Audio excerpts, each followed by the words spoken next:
Rachel couldn't be here today, and Constance would like to, she wants to arrange a training for the Doan Rio, the people that do the bells and the chanting and just even if you're curious and want to know more.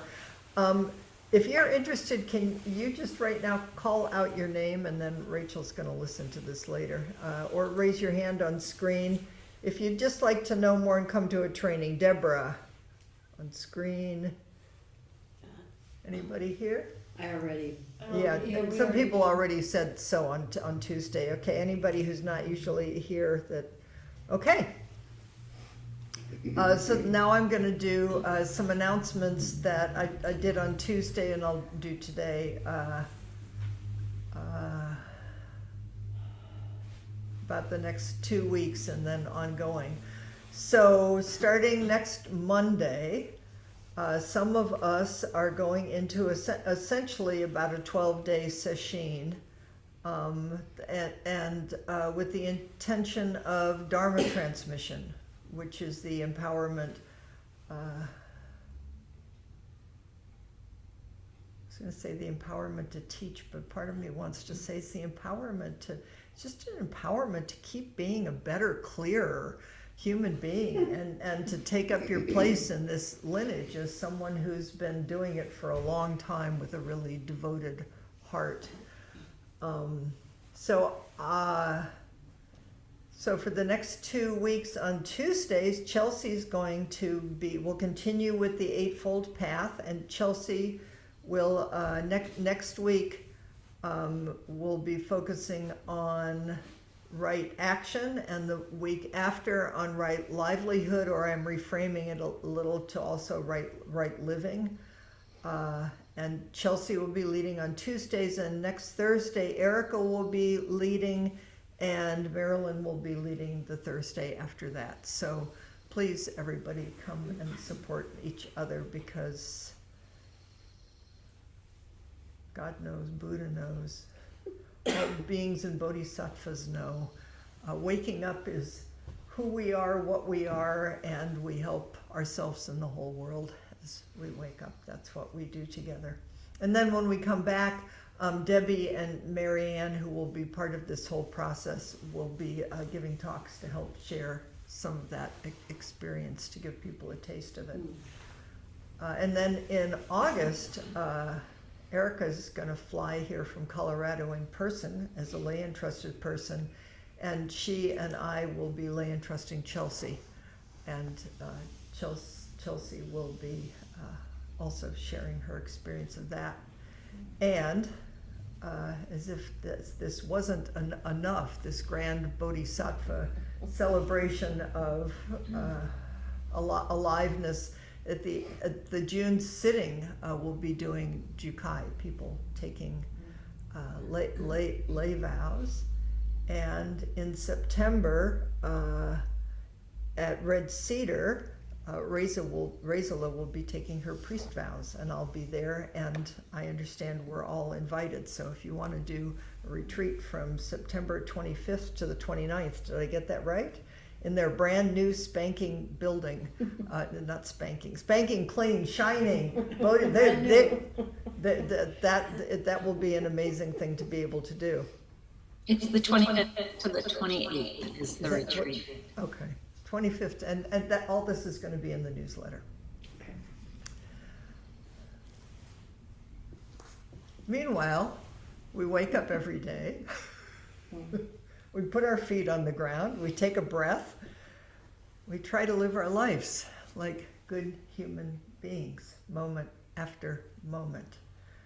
And so what I want to do today is, we're in the Eightfold Path. Just to reiterate, it's divided into three sections. The first is about wisdom, prajna, right view and right intention, which of course is here all the time, because it's what makes everything alive and full and round and beautiful and deep and vibrant. And then the second is ethics, which we're going to focus on today. We did on Tuesday too, right speech. I'm going to do a little bit more with that today, and then right action and right livelihood or right living. And then the third leg is, it's called right concentration and includes right effort, which is what we'll do the week that we're all back. Everybody's back from the session and together. And right mindfulness and right concentration. But it's really just, I just had this feeling of, you know, when you bake and you put in eggs and you put in milk, and there's some order to it, but you need the whole thing, and the way you fold things in is, you know, I mean, good bakers know you don't just, you be careful with each ingredient and you honor it, and these are all part of what makes the bread of our lives. I'm thinking about Ed Brown and the Tasahara bread book. So we're all learning how to bake and cook our lives. So I want to share from you a little bit from the Eightfold Path and the Zen teacher who I don't know, Tonin O'Connor, on right speech. She calls it the dance of understanding. And then I'm also going to bring forward Dogen a little bit, and the Dogen's the Bodhisattva's Four Methods of Guidance, which are my most favorite, and a commentary by Katagiri Roshi. Katagiri Roshi being, Suzuki Roshi invited Katagiri to come and help him teach when he was here, and came from Japan to teach. And then Katagiri went to Minnesota and established a whole Zen center there. So that's, we'll see what actually happens, but that's my intention. So let me start with Tonin O'Connor. The Buddha, as quoted in an early text in the Samyutta Nikaya, says, "And what bhikkhus, monks, nuns, is right speech? Abstinence is false speech. Abstinence is divisive speech. Abstinence from harsh speech. Abstinence from false speech. Abstinence from divisive speech. Abstinence from harsh speech. Abstinence from idle chatter. That is called right speech." Then she says, my dictionary, she likes to look things up too, defines ethics as moral principles that govern the behavior of a person or group, and gives Judeo-Christian ethics as an example. This is very interesting because it suggests there is no universal ethical or moral code, but that an ethic has its roots in the deepest beliefs of a particular group, often linked to their religion, which raises the question of why speech is specifically included in Buddhist ethics. I think it may be because speech is an action driven by our understanding of the nature of the world in which we exist, and by our desire to communicate that understanding. Buddhists have a particular and very deep understanding of our world. So in other words, we're formed by the culture and the family and the conditions we're raised up in, and people can have very different moral codes. I mean, that's part of what we're all fighting about right now, is like, how, what do we believe? What's right? What's wrong? And different traditions articulate it differently. I think it's the same thing if you go all the way through. I don't have any doubt about that. But it's important to pay attention to that, because that's what she's bringing forward here in terms of Buddhism. Buddhists have a particular and very deep understanding of our world as completely interdependent and constantly changing. So that's the ground that we're holding all of these things in. Our ethical behavior is grounded in this understanding, rather than in a belief in an unchanging and permanently given set of principles. We live within complex, constantly altering relationships. I'm changing, you're changing, everything is changing. So instead of putting something up and making everybody agree to some code about right or wrong, and I think, again, this is true if you go deeply in any tradition, we'll see in a minute, what comes out of this is love and compassion, and how do we treat each other well?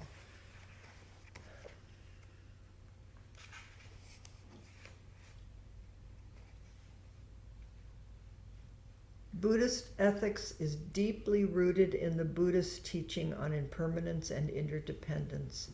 If we are to fully embody the Eightfold Path in a right manner, our life must be lived in light of the deep truth of reality as constant change and as a web of relationships. This is the nature of our true self, ever changing and inextricably engaged in the life of the whole. To manifest this understanding, we utilize right speech, embracing a beneficial approach to the myriad relationships with others. So here's a little quote from the Buddha. Ready for a little quote from the Buddha?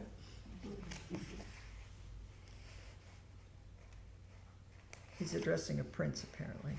This is from the Abhyajukamara Sutra.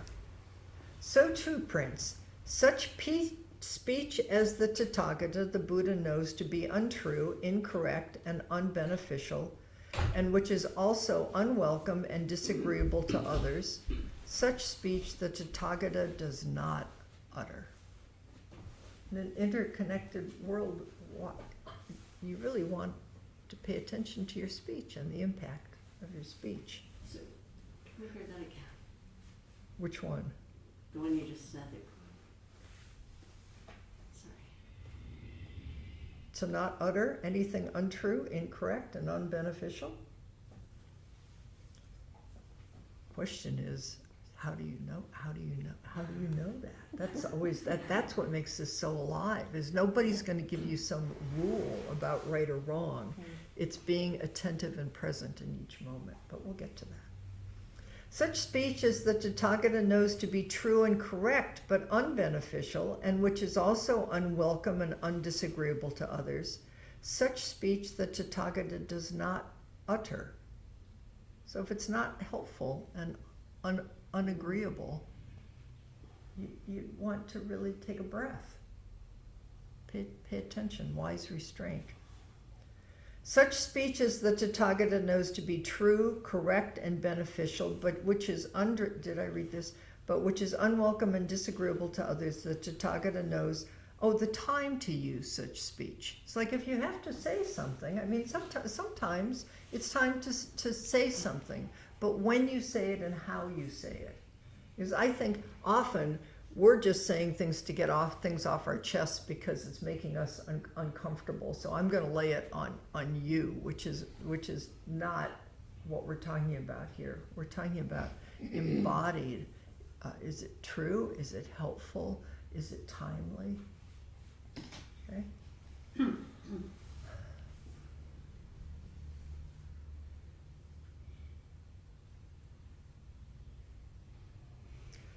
Such speech as the Tathagata knows, what the Tathagata knows to be true and correct, but unbeneficial, and which is welcome and agreeable to others, such speech the Tathagata does not utter. So we're going to take this apart, but again, if it's not helpful, do you really need to say it? It's like I may really see something, and I may be really, my discerning mind, it may seem really true, but when and how I say it is always the question. Okay. Such speech as the Tathagata knows to be true, correct, and beneficial, and which is welcome and agreeable to the others, the Tathagata knows the time to use such speech. Why is all this? This is the most important part. Well, all of it is. Because the Tathagata has compassion for beings. That's the most important ground, is you start with compassion. which is the willingness really to suffer with, to understand we're all in this together. Sometimes things need to be said, but how and when? And sometimes we may think we want to say something, but it may just be to make ourselves more comfortable. So does it really need to be said? So what's the compassionate response in each moment? This compassion that lies at the heart of the Eightfold Path, an empathy that understands that we have no separate self and that we draw our being from an intimate relationship with the people who surround us and from the environment in which we live. That's the ground that we're practicing with. What's appropriate for the moment? Among other things, it may not be really heard or absorbed if the time is not ripe. So then she goes on to say, it's not just words. Pay attention to your body language. We communicate a lot through our body and through our demeanor, through gestures. It's amazing. That's what's so wonderful about a long retreat that's nonverbal, is how much you begin to really read each other and realize how subtle and deep the communications are as everything settles down. Written word, and we talked about this on Tuesday. Also, Bhikkhu Bodhi brings forward idle chatter and defines electronics. Is spending time with TV and on the phone and our iPhones is not just the idle chatter of gossip, but there's all these little conversations happening in cyberspace all the time that aren't deep or true or connected. And then, of course, thought, because we may think we put on a big smile and walk in a room, but we've been thinking nasty thoughts about that person. Or maybe little things, or maybe little judgments, or just, I just think we're like children all the time, you know, that think you can hide behind the couch and that people know you're not there. we're such funny little beings. So again, abstain from false, malicious, harsh speech and avoid idle chatter.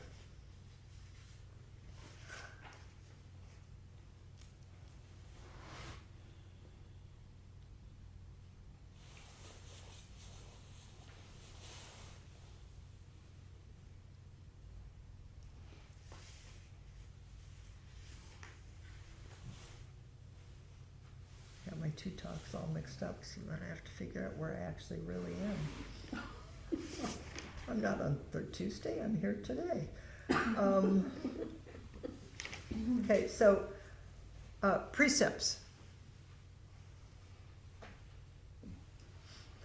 In our 16 Bodhisattva precepts, you start with taking refuge, you start with, and then the three pure precepts, and then the 10 clear mind precepts. Of the 10, 1, 2, 3, or 1, 2, 3, 4 of them are about speech. That says a lot, doesn't it? To pay attention to speech. So I'll just bring these forward. Not to lie, but to be truthful. It's the 4th precept, 4th clear mind precept. 5th, not to intoxicate others with doctrines, but to promote clarity and awareness. It was originally, I think, not to intoxicate others with substances, and then doctrines was added, and I think, although I don't know, Suzuki Roshi added doctrines because he came out of World War II and he saw what happens when people start doing these kinds of things. Awful things happen. Not to speak of others' faults, but with loving kindness. Is how do we communicate in a way that hopefully doesn't cause harm or hurt. And sometimes things need to be said, but how do we do that? And then the 7th clear mind precept is not to praise the self at the expense of others. So how do we use speech both to inflate ourselves, to make ourselves bigger, to it's like, here I am, here I am.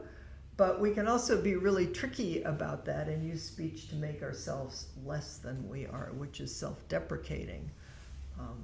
And that is just the opposite. So what is speech that's just congruent with the moment? And that's a compassionate bodhisattva heart meeting what's here.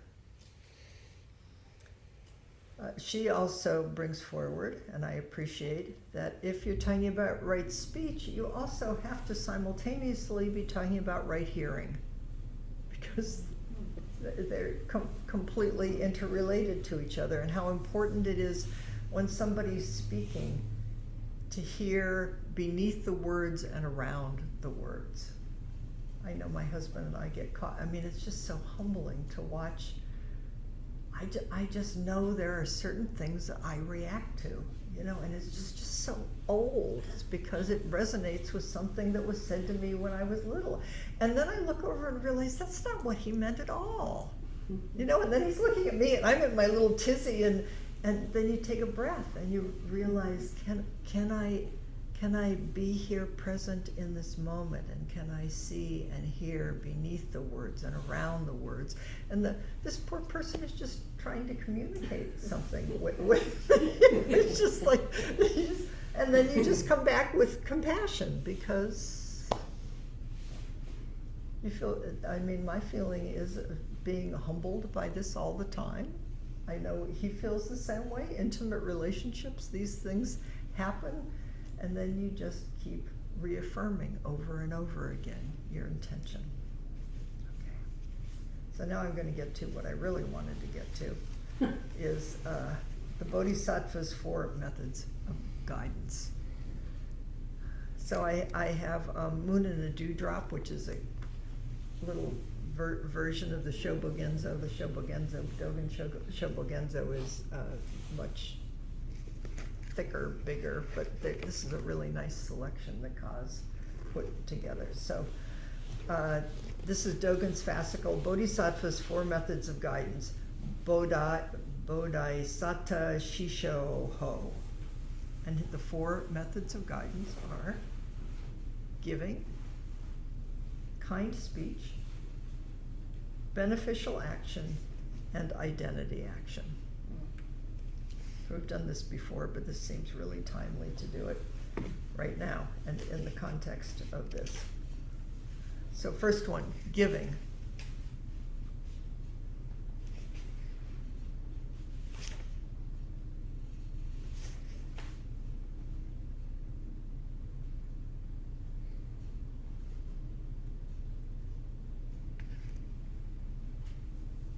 Giving means non-greed. Non-greed means not to covet. Not to covet means not to curry favor.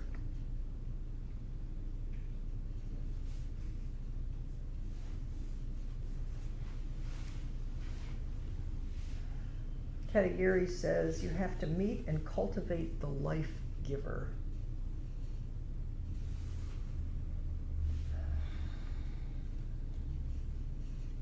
So what is this generosity?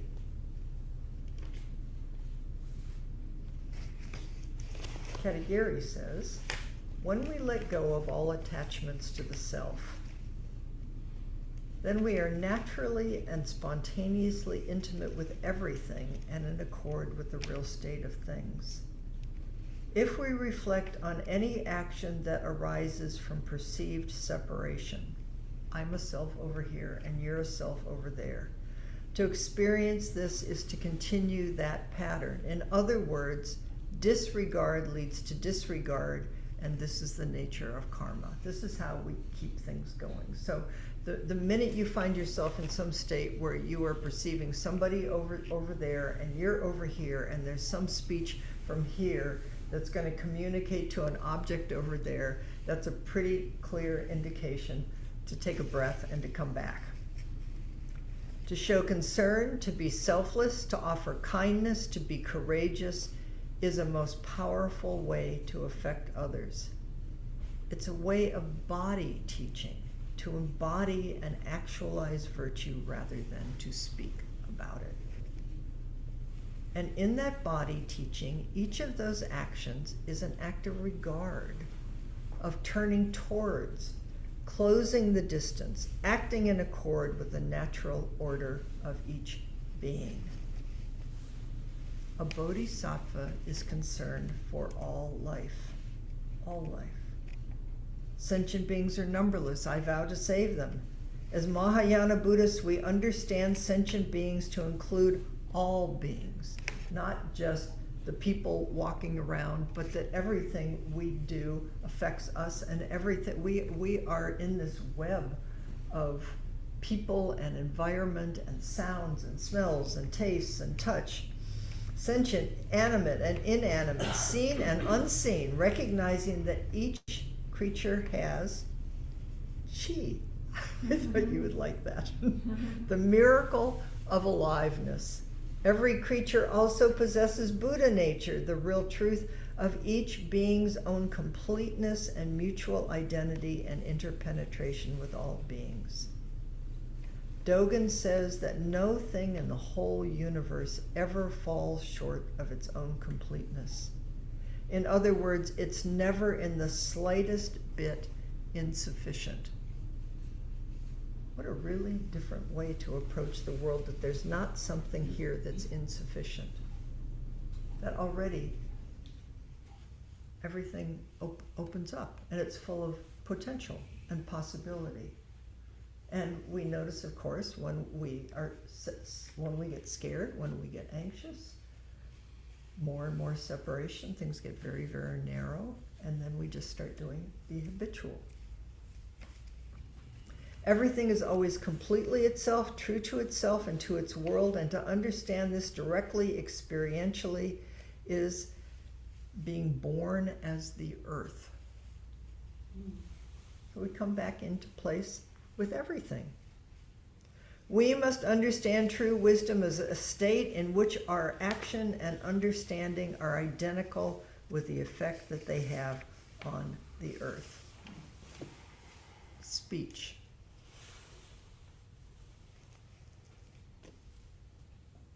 Dogen says,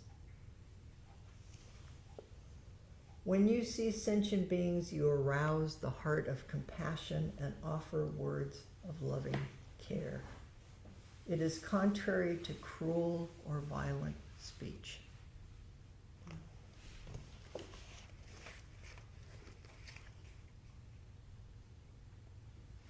In the secular world, there's a custom of asking after someone's health. In Buddhism, there is the phrase, please treasure yourself. And the respectful address to seniors or to anyone is, may I ask how you are? It is kind speech to speak to sentient beings as you would to a baby. This is big, tough Dogen, fierce Dogen. Sit Zazen Dogen. You sit Zazen Dogen so that you can say, how are you? And you could speak to someone with the tenderness that you would speak to a baby. If kind speech is offered, little by little, virtue will grow. Thus even kind speech, which is not ordinarily known or seen, comes into being. Those who hear kind speech from you have a delighted expression and a joyful mind, and those who hear your kind speech will be deeply touched. They will never forget it. You should know that kind speech arises from kind mind, and kind mind from the seed of compassionate mind. You should ponder the fact that kind speech is not just praising the merit of others. It has the power to turn the destiny of the nation. So the question then would become always, kind speech isn't being nice.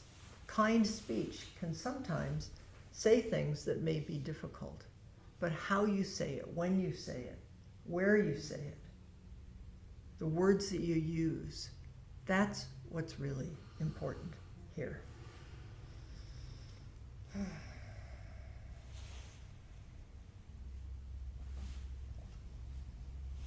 So we're not going to talk about beneficial action, which is the third bodhisattva activity, other than it's to benefit all classes of sentient beings, to take care of the present and the future.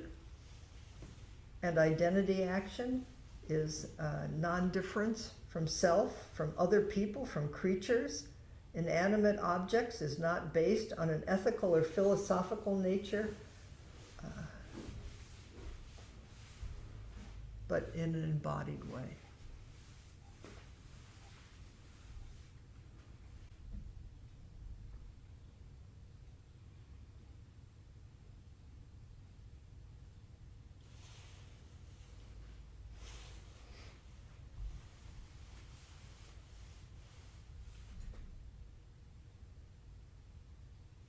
So all these ceremonies that we're going to be doing for these next months,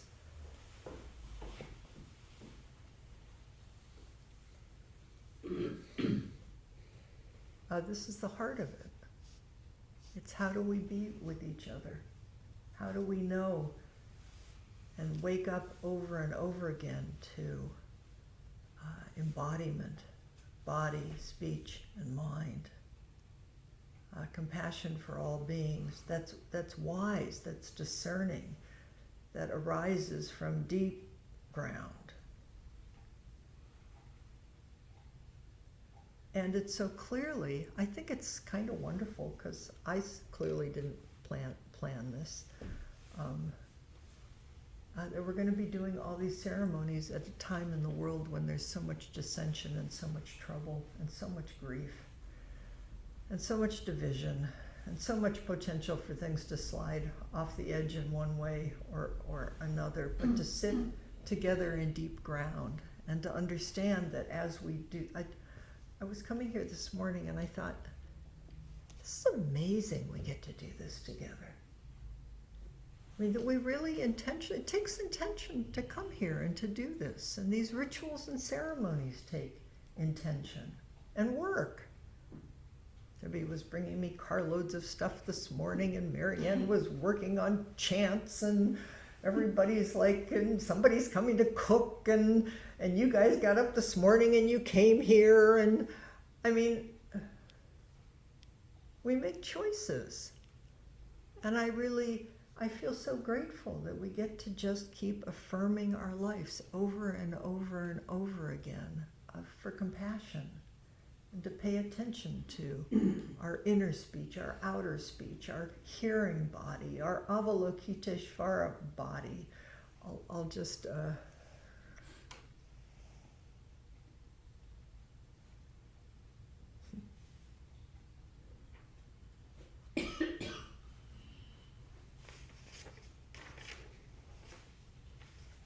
one of the things we're going to be doing in the next 2 weeks is, well, and actually the people who are entering this ceremony began it a week ago tomorrow, of setting up altars and doing little chants and vows. So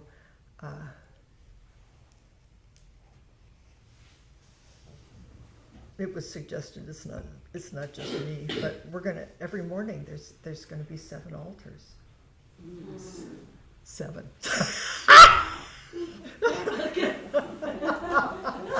We're going to get up bright and early. And we're going to go all over to these 7 altars, one dedicated to Avalokiteshvara, and one to Samantabhadra, and one to Suzuki Roshi, and one to Buddha, and one to... It's amazing. And essentially we're just going to say thank you.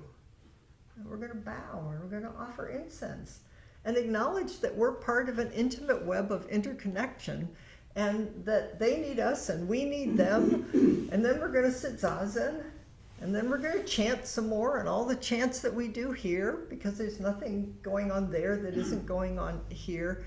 But the dedication of it is always for the benefit of all beings. It's always. We're doing this out of a deep heart of compassion. And then you get to watch, just as we all do as it comes up, was, well, maybe I deserve this. I've been doing this for a long time. I'm not saying anybody is. But we could also just as easily say, well, maybe I don't deserve this. I think that gets more nods. Is like, there's nobody special here. But there's a perfection to each thing, and everybody's completely playing their place.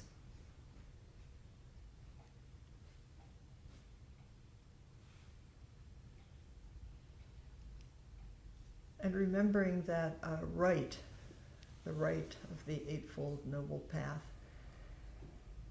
is right is a place of unity. Right is the place where everything comes together. Right is the place where everything already is inherently together. And then some people come. I love meeting in this chapel, in that we have Marianne, do you know that the purple is because Easter already is it still up for some reason? It must be. I don't know. I don't know their process. Purple is in the Episcopal Church, it's used during Lent because it's the passion, color of the passion of Jesus. But it's also regal, it's the color of kings and stuff, so I don't know what you gotta ask them. Yeah, Lent ended at Easter. Yeah, right. Lent So, ended, but so maybe they want that to be there always. yeah, I hope it's here always. I love it. My guess is they just haven't gotten around to it. Maybe, but I'm glad it's You here. have to have a good ladder to get that. In the same way that I'm glad that there's an altar here that we set up every week. And that you have altars in your home, and that we're going to have 7 altars, and that we have an altar in our hearts, and that we just keep bowing to everything, because that's the Eightfold Path. Is we wake up by taking care of ourselves and all beings. And, so we have a little bit of time.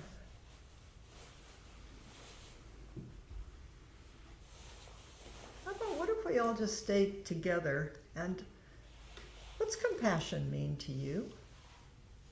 Tell a story about compassion, or any of this that you